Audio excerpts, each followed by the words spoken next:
सुरेखा जी का मन आज बहुत विचलित था। लगातार अपने बेटे को फोन लगाने की कोशिश कर रही थी, लेकिन सामने से कोई जवाब नहीं आ रहा था। उन्होंने कई बार कोशिश की, लेकिन किसी ने भी फोन नहीं उठाया। आखिरकार परेशान होकर फोन करते हुए उदासी भरे स्वर में अपनी बेटी से कहने लगी, रश्मि, इतना भी क्या व्यस्त हो गया है तेरा भाई, जो इतने फोन करने के बाद भी कोई जवाब नहीं देता। तभी अपनी माँ को हौसला देते हुए रश्मि बोली, अरे माँ, तुम भी हद करती हो।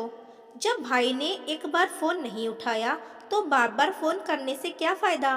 बिना बात के खुद भी परेशान हो रही हो और उन्हें भी परेशान कर देती हो, और फिर गुस्से में अगर भैया कुछ बोल देंगे तो तुम्हारी आंखों से आंसू बहने लगेंगे।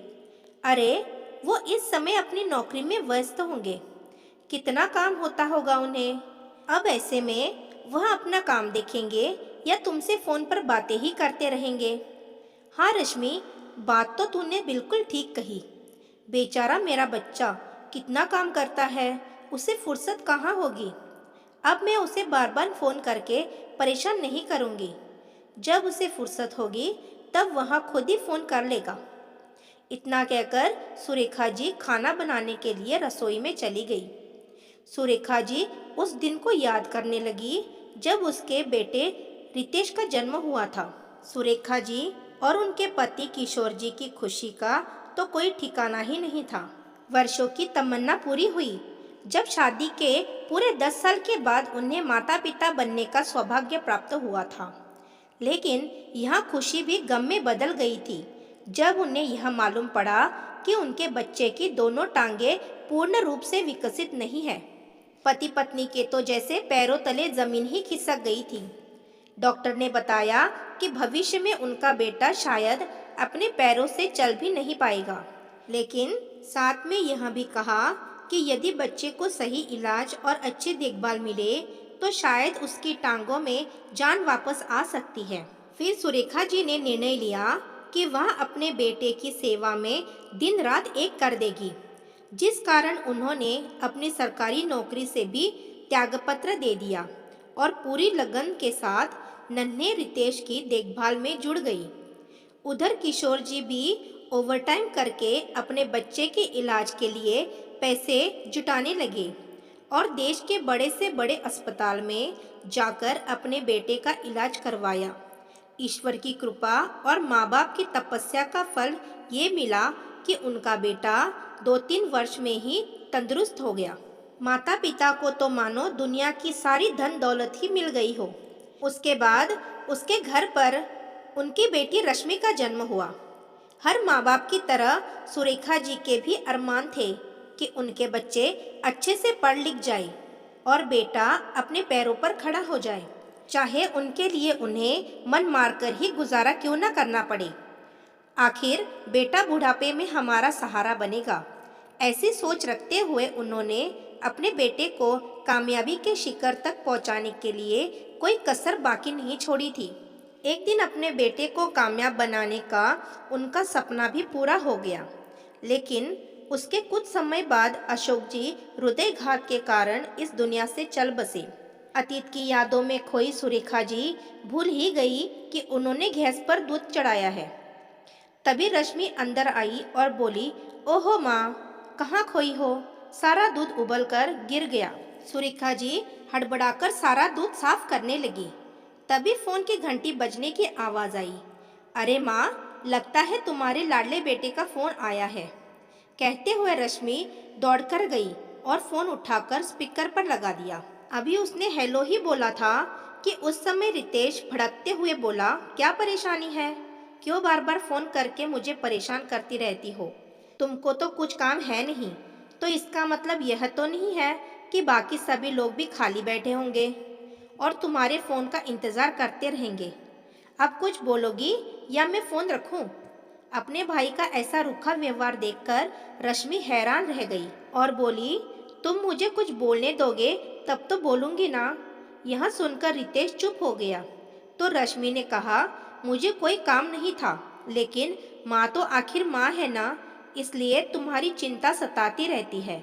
लेकिन तुम्हारा ऐसा व्यवहार देखकर भी वह मानने को तैयार ही नहीं होती कि अब उसका बेटा उसका रहा ही नहीं।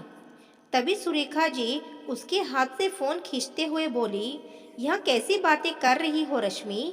कोई तमीज है या नहीं? अपने बड़े भाई से कोई इस तरह से बात करता है? चली जाए यहाँ से। रश्मि आंखों में आंसू लिए वहां से चली गई। तभी सुरेखा जी फोन पर अपने बेटे से बात करने लगी। तभी रितेश गुस्से से बोला, माँ बहुत जबान चलने लगी है इसकी, बड़े भाई का लिहाज ही नहीं है। फिर कहने लगा, अच्छा माँ, मुझे कुछ पैसों की ज़रूरत है। दरअसल बात यह है कि मैंने कुछ समय पहले ही घर पर रिपेयर का काम शुरू करवाया है और कुछ दिनों से आपकी बहू की तबीयत भी ठीक नहीं लग रही। उसे भी डॉक्टर के पास लेकर जाना है, इसलिए महीने का बजट भी गड़बड़ा गया है। आपसे हो सके तो कुछ पैसों का इंतज़ाम कर दो, बाकी सब कुछ मैं देख लूँगा। एक बार घर के रिपेयर का काम भी हो जाए, उसके बाद मैं आप दोनों को यही बेंगलुरु में अपने पास बुला लूँगा। फिर हम एक साथ यहाँ रहेंगे, इसलिए तो घर की रिपेयर करवा रहा हूँ। फिर सुरेखा जी बोली, कोई बात नहीं बेटा, पैसों का इंतज़ाम तो मैं करवा देती हूँ। तू बस ये बता कि तुझे पैसे कितने चाहिए और कितने समय के लिए चाहिए। अपनी माँ की बात सुनकर रितेश को गुस्सा आ गया और बोला, कितने समय के लिए चाहिए से आपका क्या मतलब है? दरअसल बेटा बात यह है कि हमारे पास केवल यह घर ही बचा है, इसके अलावा तो और कुछ है भी नहीं हमारे पास। यहाँ तक कि अपने सोने के जेवर जो मैंने रश्मि के लिए रखे थे वो भी मैं तुझे दे चुकी हूँ। जब तूने कहा था कि रितु की माँ यानी कि समदन जी बहुत बीमार है, तब उसके इलाज के लिए तुम्हें पैसे चाहिए थे। बेटा तूने तब कहा था कि मैं जल्दी से पैसे लौटाकर आपके गहने आपको वापस कर दूंगा, लेकिन वो भी तुमने अब तक नहीं दिए। बेटा तेरी बहन भी अब छोटी बच्ची नहीं रही, कॉलेज में पढ़ रही है। 2-4 साल बाद उसकी शादी के बारे में भी सोचना है। अरे माँ, तुम उस बात की चिंता बिल्कुल मत करो, तुम्हें कुछ करने की ज़रूरत नहीं पड़ेगी, मैं सब संभाल लूँगा। बस एक बार रिपेयर का काम खत्म हो जाने दो, उसके बाद मैं सबसे पहले आपके जेवर ही छुड़वाऊँगा, बाकी की उधारी बाद में चुकता करूँगा। बेटे की यह बात सुनकर सुरेखा जी बोली, बेटा कितने पैसे चाहिए तुम्हें? मैं कहीं से पैसे उधार लेने का इंतज़ाम करती हूँ। फिर रितेश बोला, माँ इस बार मुझे कुछ ज़्यादा पैसे की ज़रूरत है, 8-10 हज़ार रुपये से काम नहीं चलेगा। इस बार मुझे 5 लाख रुपयों की ज़रूरत है। बेटे की यह बात सुनकर माँ हैरान रह गई और सोचने लगी कि इतनी बड़ी रकम का इंतज़ाम मैं कैसे करूँगी। तभी रितेश बोला, आप एक काम कीजिए माँ, आप घर को गिरवी रख दीजिए। घर गिरवी रखकर हमें अच्छे खासे पैसे मिल जाएंगे। लेकिन घर गिरवी रखने की बात सुनकर सुरेखा जी ने साफ साफ मना कर दिया और बोली, बेटा रह देकर यही मकान है हमारे पास, अगर इसे भी गिरवी रख देंगे तो हम कहाँ भटकते फिरेंगे। तभी रितेश बोला, अरे माँ आप भी हद करती हो, अपने बेटे पर इतना भी विश्वास नहीं है आपको। आप बिल्कुल फिक्र मत कीजिए, मैं हूँ ना। अपने बेटे की बातों में आकर सुरेखा जी ने अपने इकलौती बड़ी संपत्ति को भी गिरवी रख दिया। इसके बदले उन्हें 10 लाख रुपए मिल गए। हालांकि रश्मि अपनी माँ को बार बार समझाती रह गई कि घर गिरवी मत रखो, कल को अगर भैया ने पैसे वापस नहीं किया तो हम लोग कहाँ जाएंगे। लेकिन सुरेखा जी ने अपनी बेटी की एक न सुनी और कहने लगी, मुझे अपने बेटे पर पूरा भरोसा है, न जाने क्यों तो अपने भाई को गलत समझती है। रश्मि कुछ कहने ही लगी थी कि सुरेखा जी बोली, अब ज़्यादा बहस मत कर, घर के फैसले लेने के लिए इस घर की बड़ी मैं मौजूद हूँ। तुम चुप रहोगी तो ही अच्छा होगा। अगर मुश्किल वक्त में मैं ही अपने बेटे का साथ नहीं दूंगी तो फिर कौन देगा। और उसने तो इतना तक कहा है कि एक बार घर का काम पूरा हो जाए तो हम दोनों उसके घर में उसके साथ ही रहेंगे। तेरी शादी का खर्चा भी वही देख लेगा। सुरेखा जी ने अपनी बेटी की एक भी ना सुनी और घर गिरवी रख दिया। लेकिन रश्मि ने बहुत कहा, फिर उन्होंने उस रकम में से 5 लाख बचाकर अपने पास रख लिए। रश्मि बोली, माँ, आपसे भैया ने 5 लाख देने को कहा था, तो बस 5 लाख ही दे दो। बाकी के पैसे अपने खाते में जमा करवा दो। और एक बात का खास ख्याल रखना, उन्हें ये बात मत बताना कि आपको पैसे कितने मिले हैं, नहीं तो वहाँ किसी न किसी बहाने से बाकी के पैसे भी आपसे ले लेंगे। सुरेखा जी के घुटनों में बहुत समय से दर्द था, तो उन्होंने अपने बेटे को फ़ोन करके कहा, बेटा, जब पैसे लेने के लिए यहाँ आओगे तो कुछ दिन निकाल कर आना। मेरे घुटनों का दर्द बढ़ता ही जा रहा है। रोज़ रोज़ का दर्द अब सहन नहीं होता। आओगे तो किसी अच्छे से डॉक्टर से मेरा इलाज भी करवा देना। इतना कहने की देर थी कि रितेश अपनी पत्नी रितु के साथ अगले दिन सुबह ही उनके पास पहुंच गया। वे दोनों मुस्कुराते हुए अपनी माँ के पैर छूकर आशीर्वाद लेने लगे। तभी रितु ने कहा, माँ, आप भी कभी कभी बेंगलुरु में आ जाया कीजिए, वो भी आपका ही घर है। तभी सुरेखा जी ने कहा, बहू, फिक्र मत करो, तुम्हारे घर के रिपेयर का काम पूरा हो जाएगा तो हम तुम्हारे घर में तुम्हारे साथ ही रहेंगे। क्यों रितेश, ठीक कहा ना मैंने? इतनी बात सुनते ही रितु के चेहरे की मुस्कुराहट तो जैसे कहीं गायब ही हो गई और रितेश को घूर कर देखने लगी। तभी रितेश भी झूठी मुस्कुराहट के साथ बोला, हाँ रितु, माँ ने हमारे घर के रिपेयर के लिए सारी रकम का इंतजाम कर लिया है। अब जल्दी से घर की रिपेयर हो जाएगी तो फिर वह हमारे साथ ही रहेंगे। रितेश का इशारा समझकर रितु अपने चेहरे पर फिक्की सी मुस्कान बिखरते हुए बोली, अरे हाँ, वो आप लोगों का ही तो घर है। और फिर जब तक घर में कोई बड़ा बुजुर्ग ना हो तब तक घर घर नहीं कहलाता। रितु जल्दी से रसोई में जाकर चाय नाश्ता बनाने में रश्मि की मदद करने लगी और सब कुछ ट्रे में रख कर ले आई। तभी रितेश अपनी माँ से बोला, माँ, वहाँ पैसे मुझे दे दीजिए, मैं बैंक की तरफ ही जा रहा था, कोई काम था। आप पैसे दे देंगे तो अपने खाते में जमा करवा दूंगा, जिससे आपकी चिंता भी दूर हो जाएगी। नहीं तो गांव हो या शहर, हर जगह चोरी का बहुत डर रहता है। रश्मि ने पैसों से भरा बैग अपनी माँ को दे दिया, जिसमें से सुरेखा जी ने 5 लाख निकालकर अपने बेटे के हाथ में थमा दिए। पैसे देखकर वे दोनों ऐसे खुश हो रहे थे मानो उन्हें जन्नत मिल गई हो। तभी रितेश बोला, लेकिन माँ, घर गिरवे रखकर कम से कम 8-10 लाख आपको मिले होंगे, बाकी के पैसे कहाँ हैं? तब सुरेखा जी और उनकी बेटी रश्मि एक दूसरे का चेहरा देखने लगे। फिर सुरेखा जी बोली, हाँ बेटा, 10 लाख रुपए मिले थे, लेकिन रश्मि की शादी के लिए भी कुछ पैसे बचा कर रखने थे ना, इसलिए उन पैसों में से 5 लाख में तेरी बहन की शादी के लिए बैंक में जमा करवा दूंगी। 1-2 साल में कोई अच्छा सा लड़का देखकर उसके भी तो हाथ पीले करने हैं। तुम तो अपने परिवार के साथ सुखी से जी रहे हो, एक बार इसकी भी शादी हो जाए तो मैं गंगा नहा लूँ। बस इतना सुनने की देर थी कि रितेश गुस्से से बोला, माँ, आपने तो मुझे एक ही पल में पराया कर दिया। क्या आपको मुझ पर विश्वास नहीं था? मैं भी कैसी बातें कर रहा हूँ। अगर विश्वास होता तो सारे पैसे मेरे हाथ में रखती आप। ठीक है, कोई बात नहीं, जब भरोसा ही नहीं है तो फिर इस सब बातों का क्या फ़ायदा। तभी सुरेखा जी बोली, अरे बेटा, ये तू कैसी बातें कर रहा है? मुझे तुम पर पूरा भरोसा है। अगर तू कहता है तो बाकी के पैसे भी मैं तुझे दे देती हूँ। जब मुझे ज़रूरत होगी तो मैं तुमसे मांग लूँगी। तब रितेश बोला, हाँ माँ, आप ही के पैसे हैं, हम तो बस इन्हें संभाल कर रख देंगे। ऐसा कहते हुए रितेश ने 10 लाख रुपए अपनी माँ से लिए और बैंक में जमा करवाने के लिए निकल गया। रितु भी उसके साथ ही चली गई।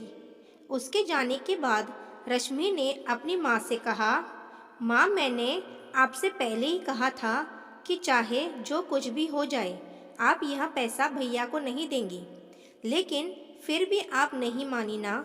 तभी सुरेखा जी बोली, तो क्या हुआ बेटा, वो तेरा भाई है, पैसे हमारे पास पड़े हो या उसके पास, क्या फर्क पड़ता है? ऐसा कहकर सुरेखा जी अपने कमरे में चली गई। अगले दिन सुरेखा जी नींद से जागी तो उनके बेटे और बहू अपना बैग उठाकर उसके पास आए और बोले, अच्छा माँ, हम चलते हैं। यह देखकर सुरेखा जी और रश्मि हैरान रह गए। तभी सुरेखा जी बोली, बेटा तुम तो यहाँ कुछ दिन लगाने वाले थे ना, मुझे डॉक्टर के पास भी तो दिखाना था, भूल गए क्या? नहीं माँ, लेकिन बात ऐसी है कि मुझे कुछ ज़रूरी काम आ गया है, इसलिए हमें जाना होगा। कुछ दिनों बाद वापस आकर आपको किसी अच्छे से डॉक्टर के पास ले जाऊंगा। ऐसा कहकर वे दोनों अपने घर वापस चले गए। तब रश्मि बोली, मैं जानती थी कि भैया यहाँ सिर्फ पैसों के लिए आए थे, मतलब निकल गया तो चलते बने। रश्मि की यह बात सुनकर सुरेखा जी भी सोच विचार में पड़ गई। धीरे धीरे कई महीने बीत गए। कभी सुरेखा जी अपने बेटे रितेश को फ़ोन लगाती तो कभी रितु को, लेकिन वह कभी फ़ोन ही नहीं उठाता था, और गलती से कभी उठा भी लेता था तो मीटिंग में बिजी होने का या फिर ड्राइविंग करने का बहाना बनाकर बात को रफा दफा कर देता और फिर कॉल करता हूँ यह कहकर फ़ोन काट देता था। कभी रितु को फ़ोन करते थे तो जवाब मिलता कि अभी अभी नहाने गए हैं या फिर किसी काम से बाहर गए हैं। ये बहाना बनाकर उन्हें टाल देती। 2 महीने से उन्होंने बैंक की किस्त नहीं भरी थी। बैंक से लगातार नोटिस आ रहे थे, लेकिन सुरेखा जी करती तो क्या, अपना घर गिरवी रखकर जिसे अपना सारा पैसा दे दिया था वह तो उनकी बात सुनने को तैयार ही नहीं था। जब सुरेखा जी के पास कोई और चारा नहीं बचा तो अपनी बेटी रश्मि के साथ शहर के लिए निकल पड़ी। जब अपने बेटे के घर पहुंचकर दरवाज़ा खटखटाया तो जैसे ही दरवाज़ा खुला तो उन्होंने देखा कि वहाँ तो कोई और लोग ही रह रहे थे। सुरेखा जी और रश्मि उन्हें देखकर हैरान रह गए। पूछने पर उन्होंने बताया कि वो घर अब उन्होंने खरीद लिया है। इससे पहले ये जिनका घर था वो यहाँ से कहीं और शिफ्ट हो गए हैं, लेकिन वह कहाँ रहते हैं यह उन्हें भी नहीं मालूम था। यह सुनकर सुरेखा जी निराश हो गई। स्वयं को इतना लाचार महसूस कर रही थी। उस शहर में वह किसी और को भी नहीं जानती थी, इसलिए वह कहीं और भी नहीं जा सकती थी। लेकिन रश्मि ने हिम्मत नहीं हारी। उसने फिर से अपने भाई को फ़ोन लगाया, लेकिन अब भी रितेश ने फ़ोन नहीं उठाया। रश्मि आसपास के लोगों से पूछने लगी, लेकिन किसी को कुछ मालूम नहीं था। ठोकर खाकर वे लोग अभी वापस जाने ही लगे थे कि इतने में एक कोरियर वाला आया, जो रितेश के नाम का पार्सल लेकर आया था। रितेश को वहां न पाकर वह पार्सल पर लिखे नंबर पर फ़ोन लगाने लगा और बोला, सर मैं आपका पार्सल लेकर आया हूँ, आप मुझे अपना नया एड्रेस बता दीजिए, मैं वहीं आ जाता हूँ। रश्मि ने जब वह बात सुनी तो उसके दिमाग में एक आइडिया आया। वह कोरियर वाले से बोली, भैया कहीं आप रितेश से बात तो नहीं कर रहे थे? तभी कोरियर वाले ने उनकी ओर देखा और बोला, जी हाँ, उनसे बात कर रहा था, लेकिन आप यह सब क्यों पूछ रही हैं? भैया दरअसल वह मेरे भाई हैं, आज उनका जन्मदिन है और हम उन्हें सरप्राइज़ देना चाहते थे, इसलिए हम उन्हें बिना बताए ही आ गए। यहाँ आए तो पता चला कि वो अब कहीं और रहते हैं। यदि आप हमें उनका नया पता बता दें तो आपकी बड़ी मेहरबानी होगी। उनकी बात सुनकर कोरियर वाले ने एक पेपर पर उन्हें रितेश की बिल्डिंग का पता लिखकर दे दिया। थोड़ी ही देर में सुरेखा जी और रश्मि ऑटो में बैठकर उस बिल्डिंग के सामने पहुंच गई, जहां रितेश ने अपना फ्लैट खरीदा था। रितेश का फ्लैट एक बहुत बड़ी सोसाइटी में था, जहां ऊंची ऊंची बहुमंजिल इमारतें बनी हुई थी। सुरेखा जी ने इतनी ऊंची इमारतें पहली बार देखी थी। वो अपनी बेटी से बोली, हे भगवान, रश्मि यह इमारतें कैसे आसमान को छू रही है। वे दोनों जैसे ही अंदर जाने लगे तो गार्ड ने उन्हें गेट के अंदर जाने से रोक लिया। कोरियर वाले ने तो गार्ड को पार्सल पकड़ा दिया और नाम बताकर चलता बना, परंतु वह माँ बेटी गेट के बाहर खड़ी खड़ी रितेश का इंतजार करती रही। कई बार गार्ड को नाम बताकर कहा कि मेरे भैया को खबर कर दीजिए कि उनकी माँ और बहन गांव से आई है, लेकिन गार्ड को उनकी बातों पर यकीन नहीं था। सुरेखा जी एक पुरानी सी साड़ी पहनी हुई थी और रश्मि ने बहुत साधारण सलवार सूट पहना हुआ था। सुरेखा जी बार बार उन इमारतों की ओर देखी जा रही थी। फिर रश्मि ने गार्ड से हाथ जोड़कर प्रार्थना की, कि वो उनका यकीन करे और उनके भाई रितेश को उनके आने की सूचना दे या फिर उन्हें ही अंदर जाने दे। लेकिन इस पर गार्ड ने कहा, तुम लोगों को तो और कोई काम है ही नहीं। बड़ी बड़ी इमारतें देखी नहीं कि काम मांगने के लिए आ गए। लेकिन इस सोसाइटी में काम वाली ऐसे ही नहीं रखी जाती। इन घरों में जो भी काम करती है सबसे पहले उनकी पुलिस वेरिफिकेशन कार्रवाई की जाती है, तब कहीं जाकर उन्हें काम पर रखा जाता है। तभी सुरेखा जी बोली, ये आप कैसी बातें कर रहे हैं? क्या हम आपको काम वाली बाई नजर आते हैं? हम किसी के घर काम करने वाली नौकर नहीं है। हमारा बेटा इस बिल्डिंग में रहता है, तभी हम उससे मिलने आए हैं। यह सुनकर गार्ड हंसने लगा और बोला, लेकिन तुम्हारी हालत देखकर तो नहीं लगता है कि तुम्हारा बेटा इतनी बड़ी बिल्डिंग में रहता है। गार्ड की इस बात पर रश्मि को गुस्सा आया और बोली, आप मेरी माँ से ऐसे कैसे बात कर सकते हैं? क्या आपको बात करने की तमीज़ नहीं है? अगर मेरे भैया को पता चला कि आपने हमसे ऐसे बात की है तो वह आपको नहीं छोड़ेंगे। तभी उस बिल्डिंग में रहने वाला एक बुजुर्ग व्यक्ति आया और रश्मि से पूछने लगा, आखिर बात क्या है? तभी रश्मि ने सारी बात कह सुनाई। फिर उस बुजुर्ग व्यक्ति ने गार्ड से कहा कि यदि वह कह रही हैं कि उनका भाई इस बिल्डिंग में रहता है तो मान क्यों नहीं लेते? फिर गार्ड ने कहा, लेकिन इन लोगों को देखकर मुझे नहीं लगता कि इनका बेटा इस बिल्डिंग में रहता होगा। परंतु उन बुजुर्ग अंकल के बार बार कहने पर गार्ड ने उन्हें अंदर जाने दिया। सुरेखा जी अपनी बेटी के साथ गेट के अंदर तो आ गई, परंतु वह कहाँ जाए यह सोच सोचकर वे दोनों परेशान थी। एक एक बिल्डिंग में ही सैकड़ों मकान बने हुए थे और न जाने कितने ऐसी इमारतें वहाँ खड़ी थी। तभी रश्मि की नज़र सामने से आ रहे उनके भाई रितेश पर पड़ी। रितेश के साथ उनके कुछ खास दोस्त भी थे। रितेश ने अपने फ्लैट के बाहर पहुंचकर बेल बजाई। रितेश को देखते ही रश्मि अपनी माँ को लेकर उसकी ओर तेजी से गई। इस समय रितु ने दरवाज़ा खोला तो सुरेखा जी अपने बेटे रितेश के गले लग पड़ी और रोते हुए बोली, बेटा कहाँ था तू? कब से हम तुझे ढूंढ रहे थे। क्या तुझे मालूम है गार्ड ने हमें 2 घंटे से बाहर ही रोक रखा था और वो तो हमें कामवाली बाई तक बोल रहा था। तूने नया घर ले लिया और हमें बताया भी नहीं। फिर अपनी साड़ी के पल्लू से आंसू पोंछते हुए बोली, चल वह सब छोड़, ये बता तू कैसा है। सुरेखा जी और रश्मि सुबह से यहाँ वहाँ भटक रही थी, जिस कारण उनकी हालत खराब हो चुकी थी और उनके कपड़े भी गंदे हो चुके थे। अपने दोस्तों के सामने अपनी माँ को ऐसी हालत में देखकर रितेश ने सोचा कि यदि मेरे दोस्तों को पता चला कि ये मेरी माँ और बहन है तो मेरी इज्जत की धज्जियाँ उड़ जाएंगी। उसे समझ नहीं आ रहा था कि वह क्या करे। तभी रितु ने कहा, अरे बिना मतलब के गले पड़ रहे हो, आप लोग कौन हैं? यहाँ क्या कर रहे हैं? फिर रितेश भी बोला, कौन हो तुम लोग? अगर तुम लोग यहाँ काम मांगने आए हो तो हमारे घर में पहले से ही काम वाली बाई लगी हुई है। अपने बेटे के मुंह से यह शब्द सुनकर सुरेखा जी को तो जैसे काटो तो खून नहीं। वह जड़वत खड़ी हुई, उसे देखते ही रह गई। सोचने लगी कि जिस बेटे के लिए उन्होंने आज तक इतना त्याग किया था, कैसे वह बेटा आज अपनी माँ को ही पहचानने से इनकार कर सकता है। उनकी आंखों से तो जैसे आंसुओं का झरना ही फूट पड़ा।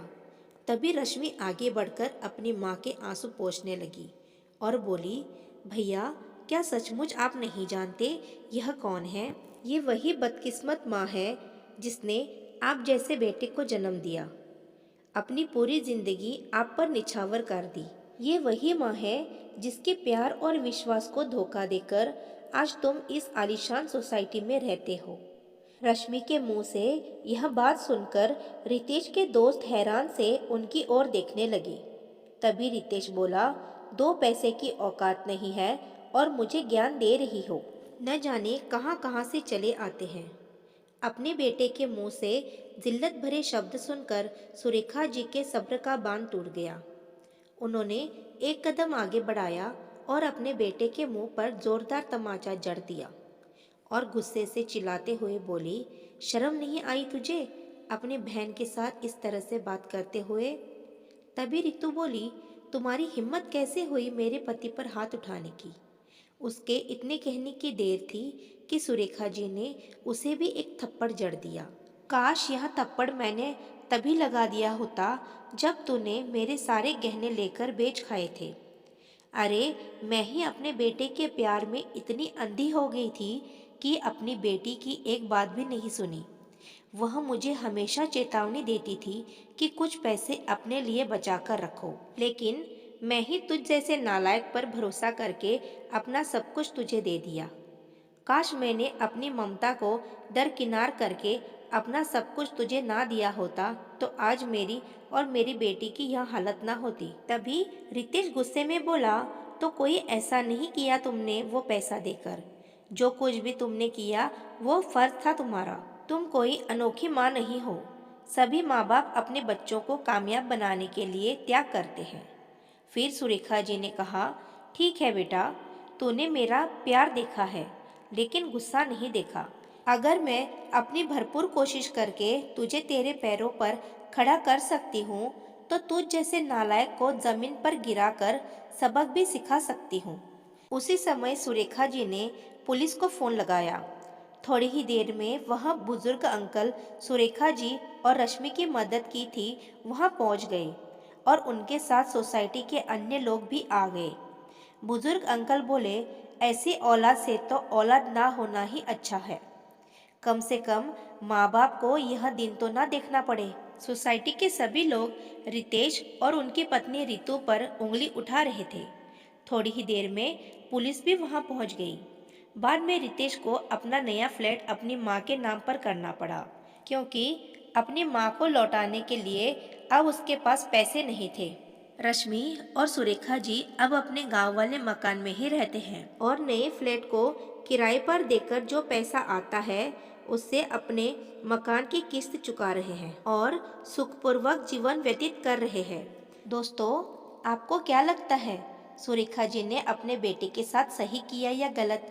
कमेंट करके ज़रूर बताएं। और अगर आपको ये वीडियो पसंद आई हो तो मेरे चैनल को सब्सक्राइब ज़रूर कीजिएगा। धन्यवाद।